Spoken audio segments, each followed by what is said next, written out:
Okay, so this is a little intro before we get into what we're going to do today.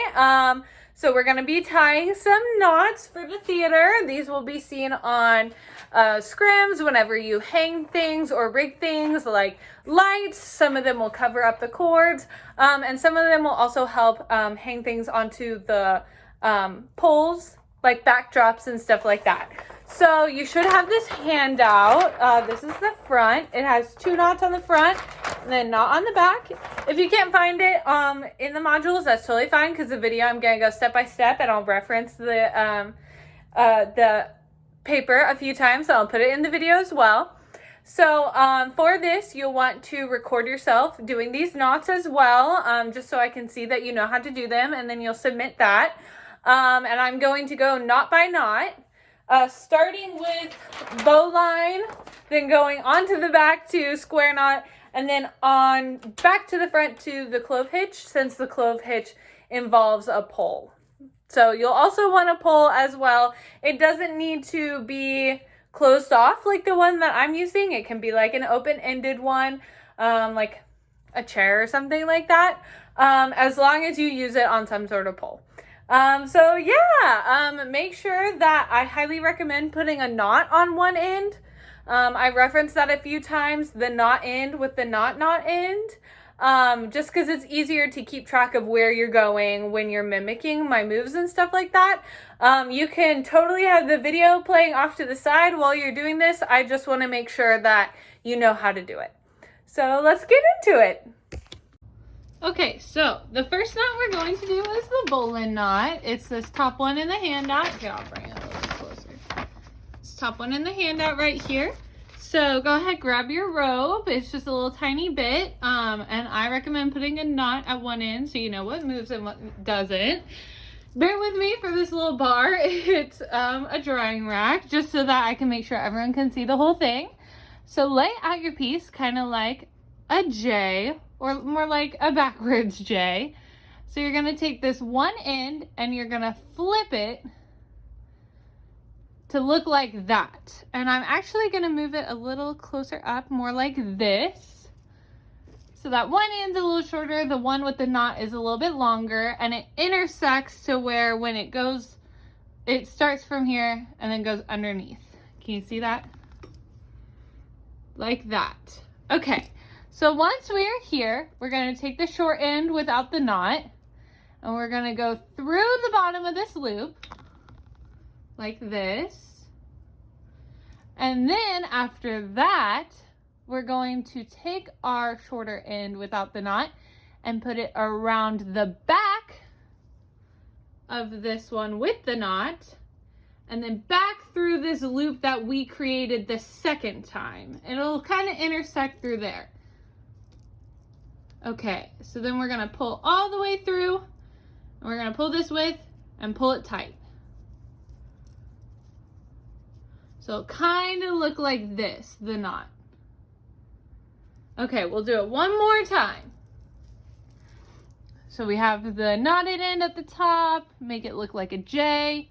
So we're gonna loop it like this, where when you take it, you twist it forwards up towards you. Then you're going to take the short end without the knot, put it underneath the loop. Then we're going to put it behind the knot, wrap around and go through both loops. So then once we take that, we pull it tight on both ends, and then we'll be left with this hoop in the middle and the knot at the top of the hoop. A long end with the knot and a short end like this. Not all of them, not all of these that you're going to tie are going to have a knot on them, but that's just for our practice. This you'll see holding up like scrims, any of the backdrops on the pole. Okay, so now we'll move on to the square knot, and that one's on the back of the paper. So for the square knot, you'll take it like this. I'm just gonna have the knotted end in my left hand. You can have it in either hand that you would like, as long as you keep track of it. So I would just do the same as me. Put the knot over the side with the without the knot, and then flip it under like this. And then do the reverse. Put the knot over the side without the knot, and then bring it up like that underneath. And that is the square knot. It's very, very simple. I'll do it one more time. So we're gonna take the side without the knot, put it over the side without the knot, then pull it under, and then we're kind of gonna reverse it, but we're gonna start the same, where the side with the knot goes over the side without the knot, but we're gonna flip it under. Oh, well, I guess we are gonna do it the same. It'll be just like that. And then there should be a little tiny gap, if you can see that, my finger's underneath there, a little tiny gap in between.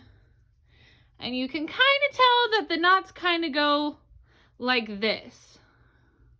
Can you see with my hands there? That's how it should look with the rope and the knot. Here, we'll do it one more time since this one's one of the easier ones.